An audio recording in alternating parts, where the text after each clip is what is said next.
I'm an addict called Jason. Hey, Jason. Okay, this is the H&I workshop, and our first speaker is from the greater Savannah area of NA here in Georgia, Gary C. How y'all doing? My name's Gary. I'm a recovering addict. Hey, Gary. Hey, y'all. I guess I should start at the beginning with a little background. I was born in New York.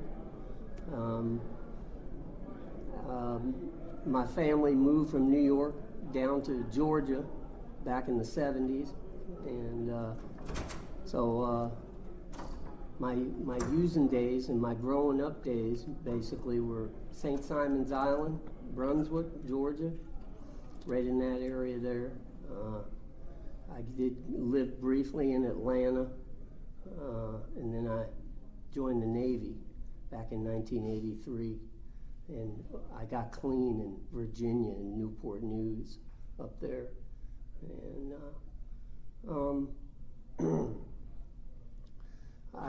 we were from an upper middle class family, had all the material things we needed growing up. Dad was a workaholic who later became an alcoholic, who later became a wife beater, and he beat me also coming up. I was a big time dreamer growing up as a kid. I heard someone speak one time, and he told about how he was 2 parts dreamer, 1 part rager, as a kid, and I could relate to that. I would say I'm more of a 3-part dreamer and a 1 part rager.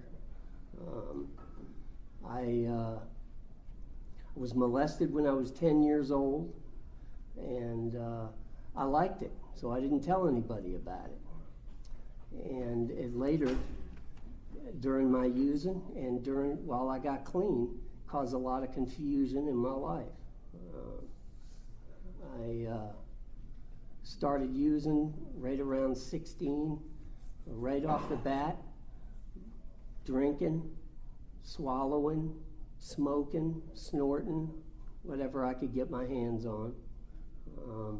And also right off the bat, I got a DUI down in Glynn County, driving my car that my dad bought me. So I got locked up down there. I got out of there.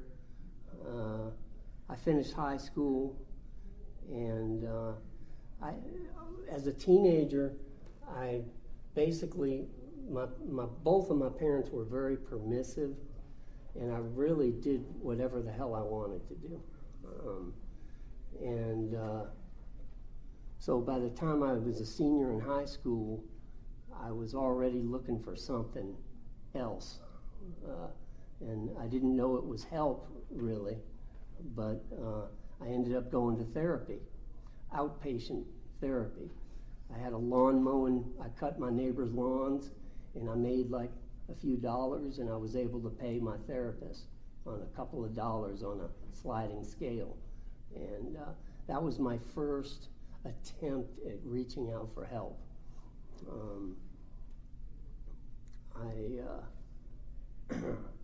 I always used to doodle a lot when I was a little kid. My grandfather used to say, "Yeah, Gary, he makes these weird little drawings and stuff," and I guess they were weird back then. And I jump around a lot, so be grateful you don't live up here. I'll try to keep it in a chronological kind of order of what happened, but I do jump around periodically. I joined the Navy in 1983, but the thing about that was before I joined the Navy, I did a geographical cure to Atlanta to go to art school, and I partied my way right out of art school up there, and I ended up getting locked up in Atlanta in DeKalb County for drunk in public and disorderly conduct.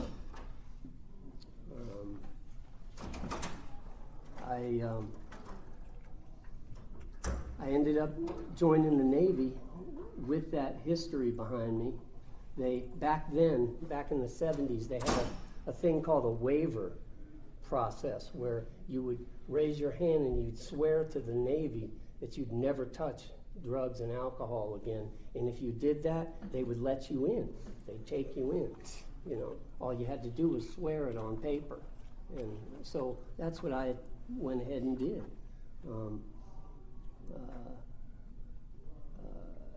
The Navy took me in, and I went to electronic school in Millington, Tennessee, and boot camp was in Memphis. Or no, boot camp was in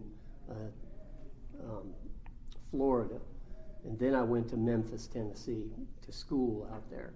And I didn't do very good in electronic school. I was one of those students who just didn't apply themselves. And I rated intellectually I could do it, but I just didn't want to do it. So it didn't get done. So they called me, they said that I rocked out. So they sent me right to the fleet, and they asked me, what coast did you want to go to?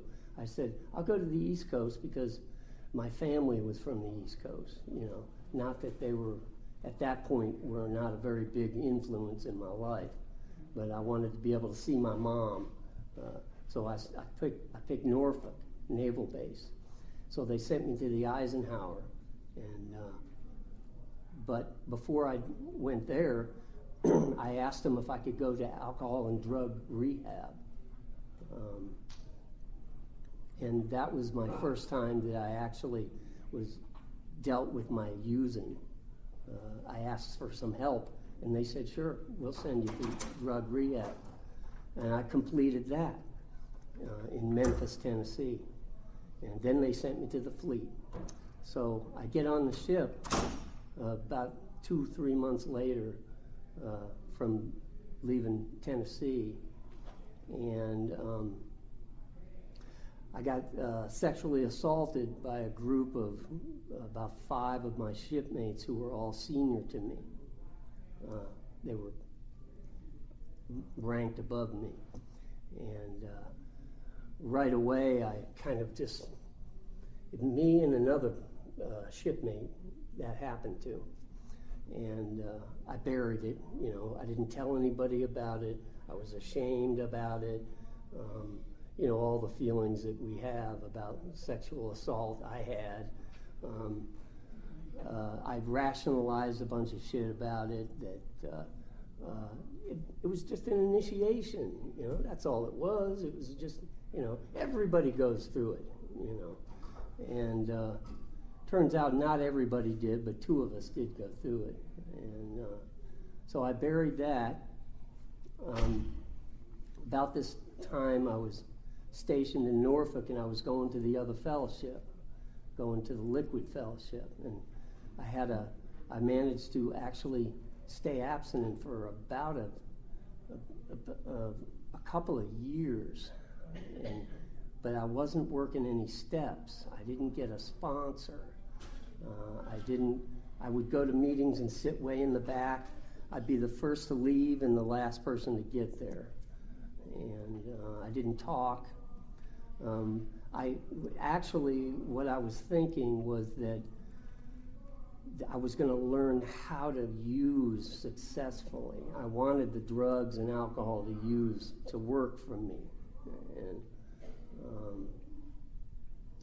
so I went to that fellowship for a while, and let's see, I drifted in and out of the fellowships for a while, a couple more years, not taking any suggestions, and I went on a med cruise overseas to the Mediterranean, went to a couple countries, and the people who were involved with the assault threatened to continue to do that to me if I told anybody about it, and especially the ringleader who was in charge of everybody. And so I was a mechanic's assistant on the aircraft carrier Eisenhower, and I didn't like, that's where all the guys were that were involved, where I had to work with them every day. And so what I did was I put together a little portfolio of my artwork, and I submitted that to my chain of command and said, this is what I want to do in the Navy. Can I do this? And they said, we got a illustrator draftsman shop in the Navy on board the ship that we can put you to work in if there's an opening there for you. So I submitted it. A couple of months later, I got an approval, and they moved me out of that department, out of the air department into the black shoe, into the seaman department. And so I was working in a shop, probably bigger than the corner of this room right here. It was just me and another guy, and we made all the signs on the ship. You know, the officer's country, exit and entry. We did all the ship's newspaper, you know, so that kind of stuff. And mostly I answered phones and took orders from customers over the phone and stuff. So that was what I did. But in the meantime, we were back in dry dock in Newport News, and I started going out on my free time, going to meetings again. Still not taking any suggestions, and not really talking about what had happened to me, both from my childhood or from in the Navy. Yet I hadn't picked up anything.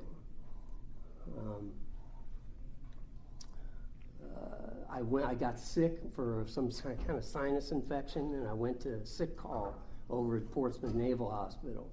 And I told somebody I wanted to die. I didn't want to live anymore. And they said, well, we're gonna put you in a 24-hour hold and observation and talk to you about that. And so they ushered me, a nurse on both arms, and they walked me to the psychiatric unit, and they admitted me there. And I was, that 24-hour admission turned into a 3-month hospitalization, lockdown on the psychiatric unit, Portsmouth Naval Hospital.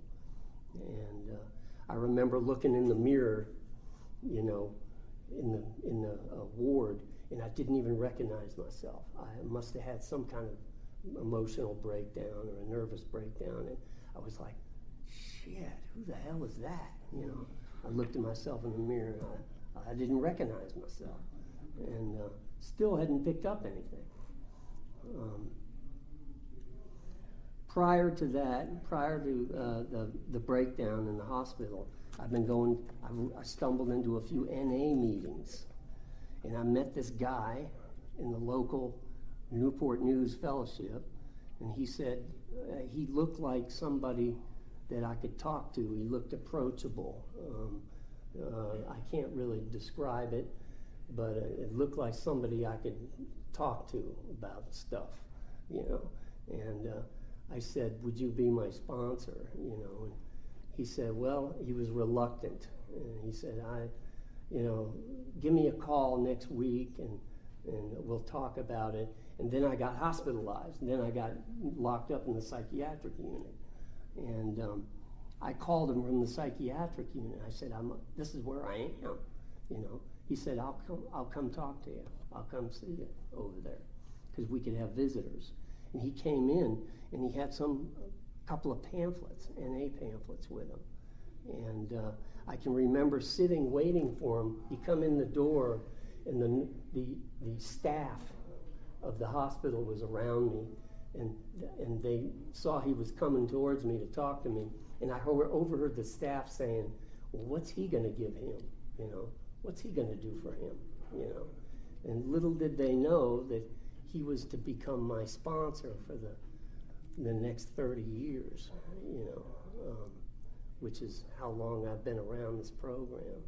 And since I haven't found it necessary to pick up since June 22nd, 1986. And Um, you know, I've had some white knuckle moments, some barn burners, but I haven't picked up that drug, and I mentioned the art thing. I doodled when I was a kid. Well, that's my livelihood today. I'm an artist today, and directly due to him suggesting, urging me to, what are you going to do about your art, Gary? You know, wouldn't it be nice if you could do something with your artwork? And I'd be like, you know, because I've had dozens and dozens of jobs clean, been fired from most of them, and quit others, and I just couldn't make it work, you know. But I hung in there with the program, and I was working steps. Now I was writing steps out, and that's what I believe was the difference, made the difference for me in staying clean this long and this time. Since I've been writing, since I did a 5th step in Narcotics Anonymous, since I got my white key tag in Narcotics Anonymous, I haven't been locked up. Haven't been locked up. I've been free. My ass has fallen off a few times, you know, but I haven't been locked up again since I got clean in NA. And I'm clean through the grace of God in Narcotics Anonymous, you know, and NA is, H&I is very close to my heart. I just got nominated and elected H&I chair for the greater Savannah area of NA, and that's kind of interesting. Most of my experience of service have been on the group level for the last 30 years, and I was the secretariat area for a while for the old coastal area down there, and when we were, before the area separated. That's a whole nother story, but yeah. So, and a little bit about my art business. You know, I used to set up on River Street and sketch tourists. You know, they would sit in front of me and I'd sketch them out, and I'd do a straight sketch, not a caricature, a straight portrait in pencil, and you know, I started out with a big felt tip pen, you know, and people would say things like, "That don't look like me. I'm not paying you," you know, and I'd say, "Okay, you know, it's all right." And next, you know, and after a while, I had a line of people lined up, paying me $20 a pop at 15 minutes a face, you know. So I did very well for myself. I did a few years of doing just portraits on River Street, and fair weather, foul weather, you name it. Today the other thing I wanted to mention was that every other person that walked past me would say, "Hey, you want to get high? You know, you want a beer? You want a beer? You want to get high? You know." Every other person, and I had to learn how to say, "No, thank you." At first I used to say, "No, I go to NA," and they'd be like, "NA, what's that? You know, are you sure?" You know, they'd always follow it up with, "Are you sure you don't want to get high? You sure you don't want a beer?" You know, they'd be in my face, you know. "If you draw me, I'll give you anything you want," basically. And so I found out that when I told people the truth, if I said, "No, thank you," I get locked up too much. Zip, they shut up right away, right quick. You know, they didn't push the issue. "Are you sure about it?" You know, they didn't say that to me anymore. They said, "Oh, I get locked up too much." Then they were like, some of them even took a step backwards away from me so they wouldn't catch what I had. That's what I learned on the streets with my business. Now I hardly ever do any work on the street. I have artwork in galleries and shops around town, and I do all the major shows every month in Savannah.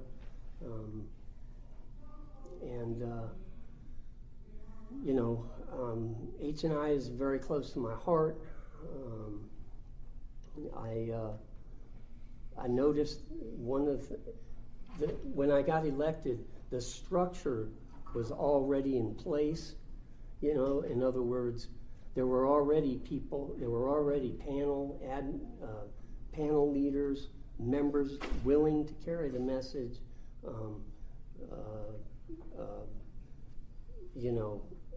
We had 5 institutions that we were carrying the message to, and so basically I was playing catch up. I had to meet everybody who was involved, and it was almost easy for me to take that position. Where I see the problem now is that we don't have enough members to fill the positions we got. We're constantly, I'm having to fill in, every week I fill in several. Somebody calls me and says, I can't make it. What do we do? Do we cancel? And I say, no, I'll go. I'll show up, and so I've been filling in, so that's one of the caveats I've noticed about the H&I chair position, is that you got to fill. It comes back on you. You see,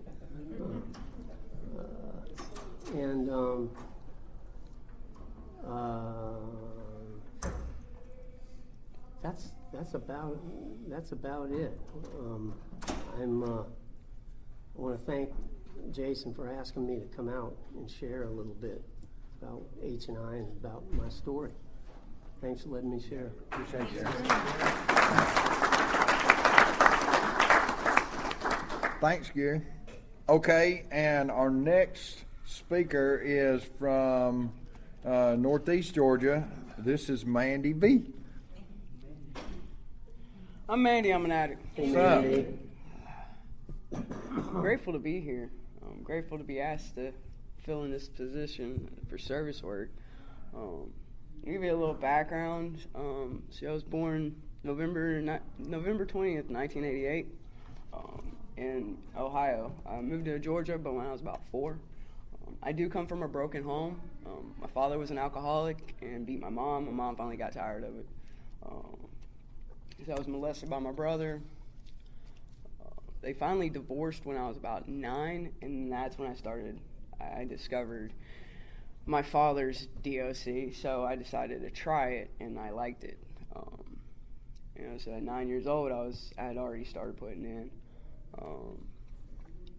As time progressed, my first addiction and the gateway that led to my end was self-mutilation.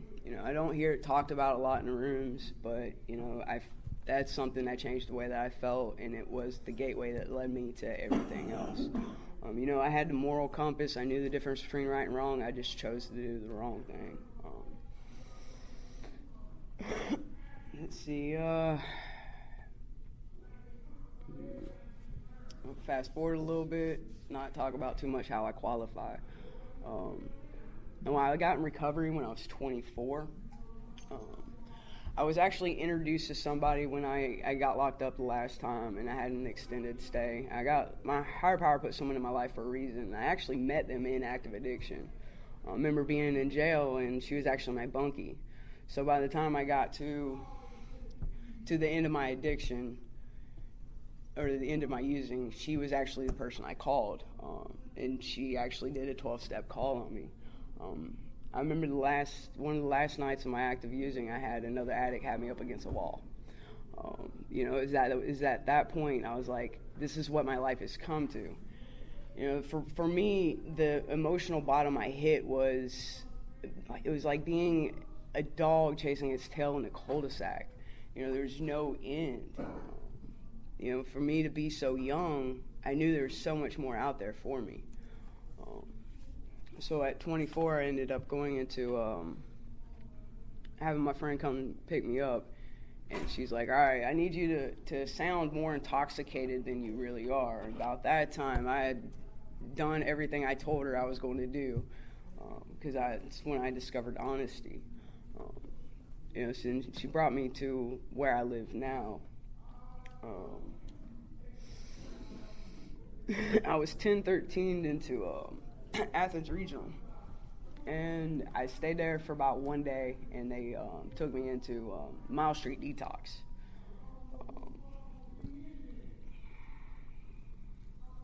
I can remember sitting there and waiting and waiting and waiting. I was looking so forward to the NA message being brought in, because they're like, Thursday's NA's coming. I'm like, okay.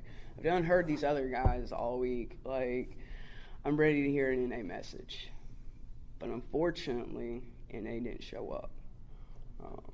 Knowing what I know today, I know what happened. There just wasn't enough people to fill in and come in. So that's how I got involved, like wanting to carry the message. Because I don't want that person to be in the same position I was in, wanting something and not being able to get it. Like, I heard about it, but I didn't know what y'all were about. So I remember having like 60 days, and I remember asking my grant sponsor, I said, okay, I'm ready now. And she said, no, you ain't. You got 30 more days. I said, okay. So that gave me fuel to actually get another 30 days. And at 90 days, I ended up going to asking how to get involved. And of course, my grant sponsor was like, this is what you do. You go to area, you go to the H&I orientation, and you sit through a subcommittee meeting. I didn't think that meeting was going to end. But I did it. I suited up and I showed up because I was that passionate about carrying in the message. Let's see. I did the detox for quite some time. I did it for about a year. I still do it every now and then when it comes up, hey, we need an extra person. However, I found a passion in doing the jail meetings. At a year clean, I signed up and I finally got approved. Like, it happened a couple of days after I got my year. And that's where I've been involved in.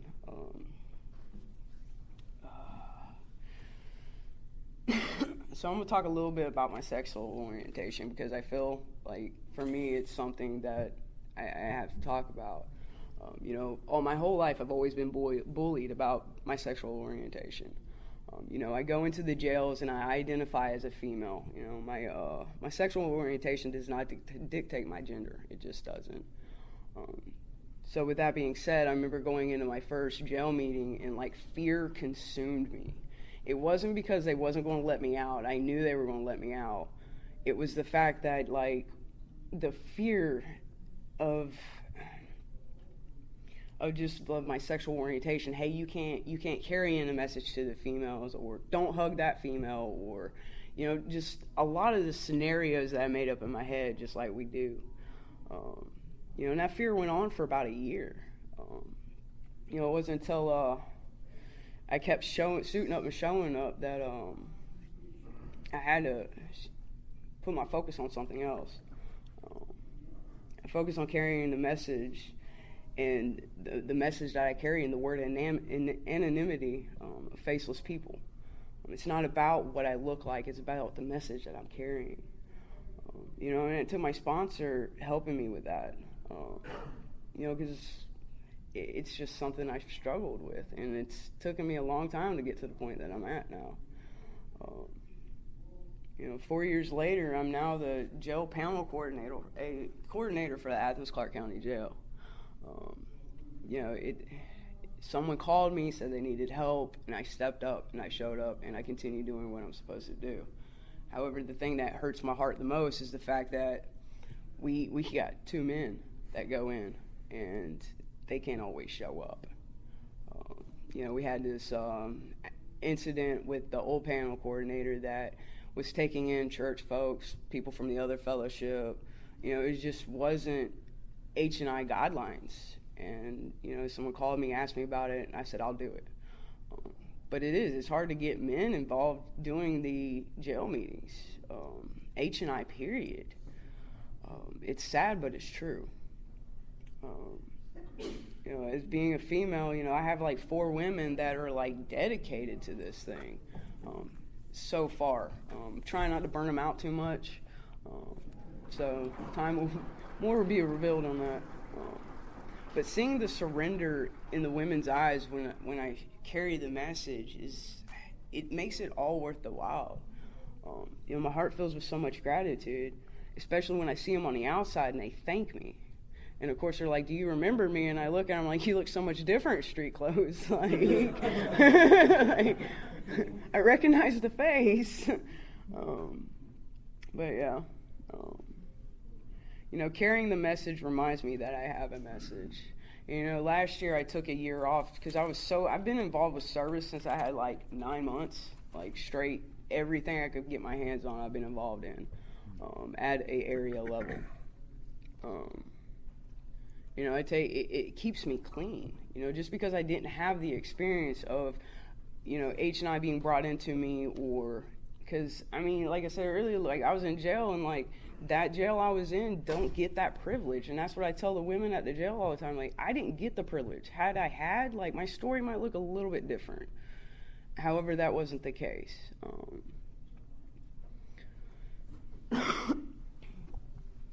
yeah, I just drew a blank.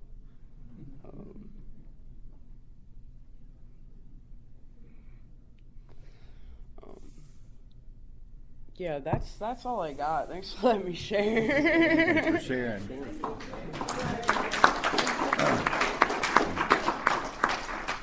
Well, I'm an addict called Jason. I'm going to share a little bit about my story. We got a little bit of time, just a little bit. So I'm going to tell you a little bit about how I got clean. I started using when I was about 12. Got into the old man's liquor. And by the time I was 15, I was smoking crack. I remember army crawling through the house one time to get in my grandmother's purse to steal some money. And I didn't live with my grandmother. I had to break into her house. Then I had to crawl. We didn't have to crawl. Probably could have tiptoed, but I army crawled. Y'all can identify with that, I'm sure. Y'all, if you've ever been in that type of a situation in your life, I was just a little boy. I wasn't even a man yet, and I was already completely lost in the confines of my addiction. The first time I ever got caught, my dad threatened to kill me, and my dad was a really big man. He still is a big man, but at that time he was a lot bigger than me. I'm a lot bigger now than I was then. And he broke a door frame, scared me to death, standing in the door. They took me to my family doctor, and family doctor said, "Y'all need to lock him up and hold him. But he's just been doing cocaine, so he'll detox in a little while. The urge to do it will go away," and that's just all he knew. My family doctor was a really old man when I was a really young man. Died when I was about 16. So, I guess that's the way they did it. They used to just lock you in your room. So for 2 weeks, I was locked in my room, and then for the next 3 months, which was pretty much all summer, I went to work every day with my dad to pay back all the money that I stole out of his wallet. I didn't know, I was a kid, I didn't know that when a man puts a fold of money in his pocket, he knows how much is in it. I didn't know that. I just knew that there was money there. I didn't even know how to make money. That our disease tells us it's okay to get it, and he won't ever know. I learned all that stuff at a young age. I actually stopped using after that for about a year and a half. And by the time I was in high school, from being a freshman in high school on into my junior year, I was expelled from school for selling, and I had to change schools. And went to the halfway school so I could get through school. And I got a DUI shortly after high school. and they sent, back then DUI sent you to AA. You do your little driving school and you go to AA. And I can remember walking into the AA, I had to do 2 meetings. My second meeting, somebody from high school was there, ran up to me and hugged me and said, "I knew I would see you here one day." And I never went back. It didn't click. It didn't dawn on me then that other people could tell that I had like the issue. Not that I had a problem, but I had that problem. Like they knew I fit in long before I did. Fast forward about 5 kids and several years later, I was alone in a storage building, isolated, been up about 4 days, when knock on the door. I was told I need to come on in. I went inside. I remember falling asleep in the recliner, waking up, having sex with my wife. I woke up having sex. That was really cool. But I'd been awake so long that I didn't realize that there was something off, because, maybe 20 minutes after that, I was in the room opposite that with my whole family. Like, they were all there, plus a stranger with a really nice car that was going to take me to Atlanta and going to get me straight. They were going to pay to intervene in my life. They all told me how much they loved me and how fucked up I was. And all I had to do was go with them. That's all I had to do. They were going to take care of my kids. They were going to take care of my bills. They were going to take care of my business. I had a business, barely. And the alternative was they were going to take my kids. They were going to, they were going to all leave me and abandon me. And I told them what we all tell them. I got dope. We'll see you. And within 3 weeks, I was, no work, no kids, no happy, no dope. And I had a small moment of clarity. I called for help, and they said, "Well, that deal's off the table. The guy's not here with his nice car anymore. We don't believe you. You're going to have to put forth some effort." The free trip where they did it for me was gone, and I had to do something for myself. So I had a friend that drove an ambulance, and she had told me one time, she saw me out all messed up, said that if I called her, she would help me. So I called her. She got one of her friends. They basically let me sleep on the couch overnight, and then they took me to the hospital, and they wanted me to tell the people at the hospital I wanted to kill myself. In order to get help, I had to say I wanted to kill myself. And, by the time I had slept and got to the hospital, I wanted to stop doing drugs, but I wasn't a liar, I wasn't going to lie. Not, all the other lies I was willing to tell, but not that one, And they wound up somehow finagling my mother into taking me to a treatment center. And I went to this treatment center. It was a lockdown place. It was one of these places where when you go in, the door's got a magnet and it shuts behind you. And, the only place outside you can go is a little smoking oasis in the middle of the building. Like, it's even inside the building, the outdoor inside. And, it was crazy. I went in there. I smoked a cigarette. They put me in this little room. It was just like a motel. I had my own little bathroom, my own little bed, little nightstand, and I fell asleep. And I slept for like 20 hours. And when I woke up, they gave me a multivitamin. They said, "Here, this is what you get, a multivitamin. Stand on that scale." I stood on a scale, and they fed me, and I went back to sleep. And then that night, you get to, hey, you got to go to a meeting. And I woke up, and I did not want to get up. I wanted to sleep till the next little vitamin and the weigh-in. That's what I wanted. One meal. That's what I was used to anyway. But they made me get up, and they took me to this little room, and these people, all these smiling people, It was a mixed treatment center, right? The lockdown facility had women and men. And I went out there and I sat at this table, and these people, like all these happy people came in, and they all started talking about how they were addicts, how they were dope addicts, and they talked about how they use drugs and they don't use drugs anymore, and they do it just for today.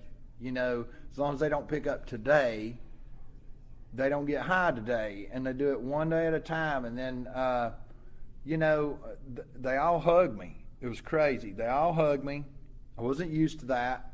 I was used to get up, eat that, weight, stand on the scale. That's all I was expecting out of this treatment experience, not love and especially identification.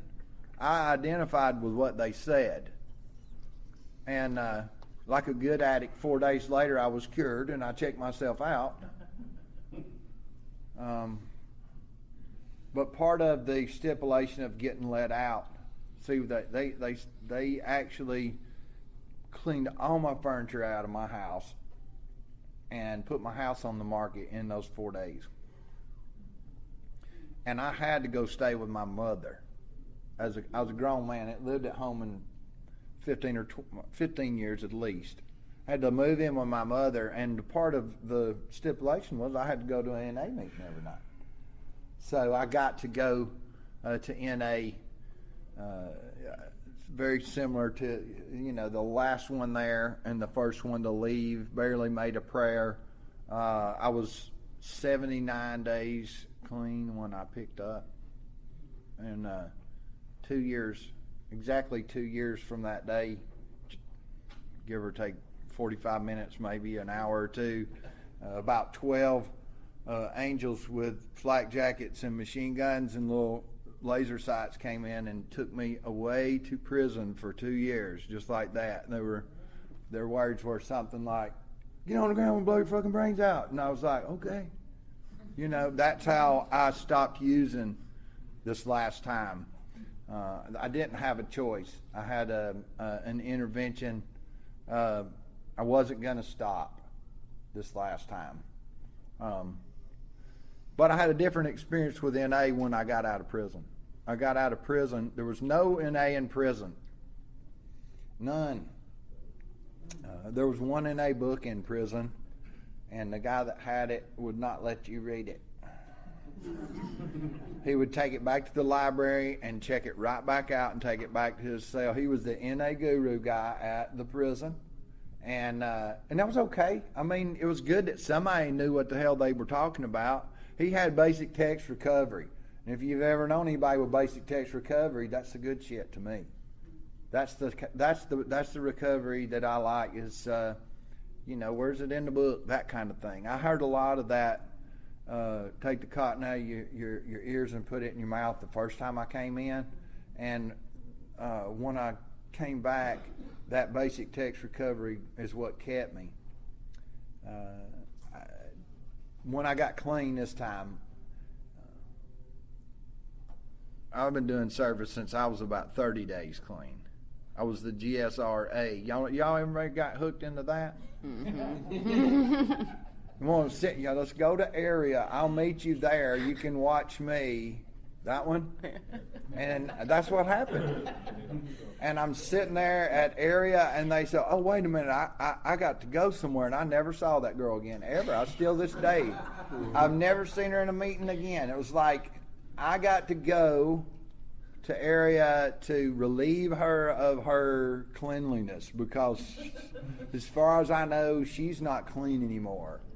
And it kind of scared me, just like the guys did when they took that concept guide and turned it around and slid it across the table at me and said, until you learn what this says, you're probably doing more harm than you are good, buddy. You need to participate, but you need to probably learn how to. I'm real grateful for those guys today. But I've been doing service ever since I got clean. I don't know that there's been 2 times when I had one service commitment. It was probably within my first 60 days and for the last year. For the last year, I've had one service commitment, and that's in region. But I also took on the area treasurer position like 2 months ago. So now I have 2. I'm okay with 2. I just don't want 4. Right? But I've been the secretary at H&I. I've been the vice chair of H&I. I've been the chair of the area H&I. I was panel leader numerous times. Went into the regional secretary of H&I position for 2 years, vice chair for about 1.5 years, and I've been the chair for about, 6 months. And 2-year commitments are really cool, I think. For me, I think part of the service experience I've given back is it needs to not have gratitude that's immediate. Sometimes I don't need to have, I need you, and I need you, and I need all of y'all. We all need each other on the front lines, but we also need me, and we need Joe, and we need people that are willing to sit in committees and make things happen on a different level when they don't want to, because part of the issue with service and this is just me, is there's no grandiosity in NA if you're doing it right. And we're addicts and we like recognition and all of that stuff. When it feels good, we want to do it. But we got plenty of positions that are mandatory, life-saving positions that we need to do, that we need to accomplish so we can get an NA meeting on Thursday night. Somehow we got to figure out how to convey our message to each other within the rooms so we can inspire one another to be of service. The steps did tell me that, having had a spiritual awakening as a result of these steps, we tried to carry this message and carry these and practice these principles in all affairs. But that's after these steps. But certainly part of what we do as addicts, once we've lost the desire, I would hope, is we carry the message. Let me carry you until you don't want to use anymore, and then let's carry somebody else. Maybe that's why they always wanted to have 2 on a 12-step call, so we can show somebody else how to get somebody out of the ditch so we don't fall in the ditch with them, right? And I think it's kind of the same thing with service. I would have had a better, maybe not better, but a different service experience had that GSR stayed. I was really blessed to have an H&I chair that stayed when I was vice chair. When she rotated out as chair and I rotated in as chair, she stayed on the committee. She didn't take a year off. She didn't disappear. A lot of times our committees, it's not that we don't have people to participate. It's that our people don't participate because I've served my term. I've done my part, and that's okay. It's not that we haven't done our part. I don't think I'm owed a specific. I don't think I owe a specific other part. I don't have to do all the positions that are available in order to have done my part. I don't have to go from the doorkeeper at my home group to the RD at World before I say, okay, I have done my service for NA. I need to take a break now. But what I do know is I need to be there for the one who is looking for Thursday night meeting. That's the one. That was the ones that were there for me. It wasn't a Thursday night. It was a noon meeting at a treatment center in Chattanooga. And it was a group of men and women doing an H&I panel that came in and smiled and hugged me and said, "You know what? We're dope fiends. We're junkies. We're geekers. We have a problem, but we don't use anymore. And it's not hopeless. You're not hopeless."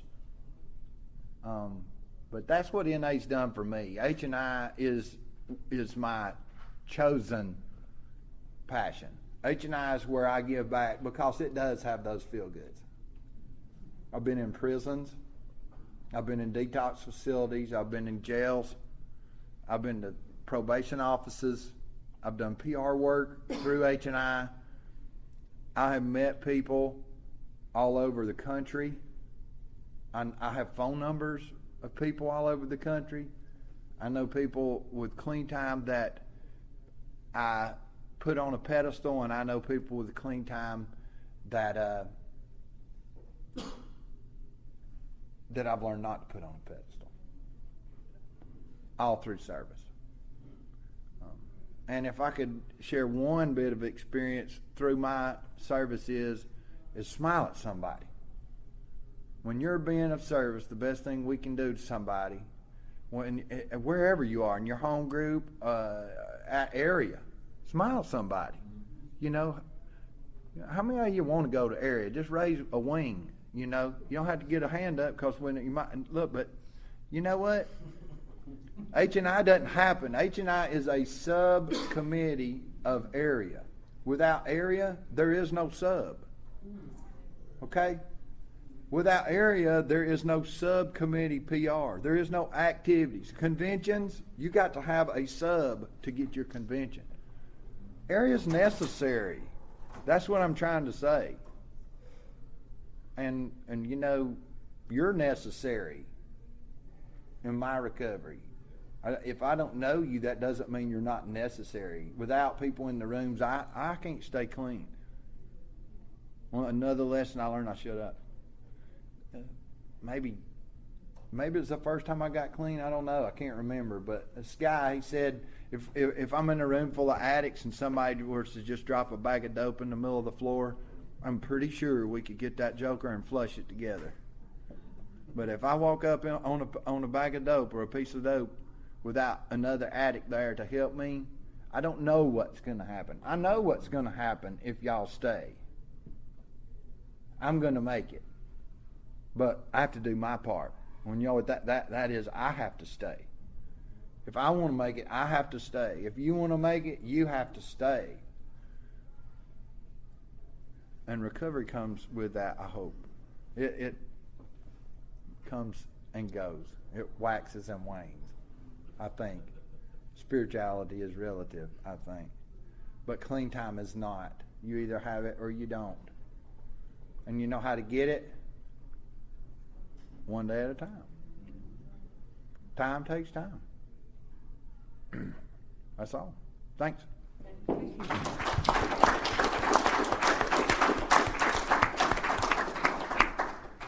Okay.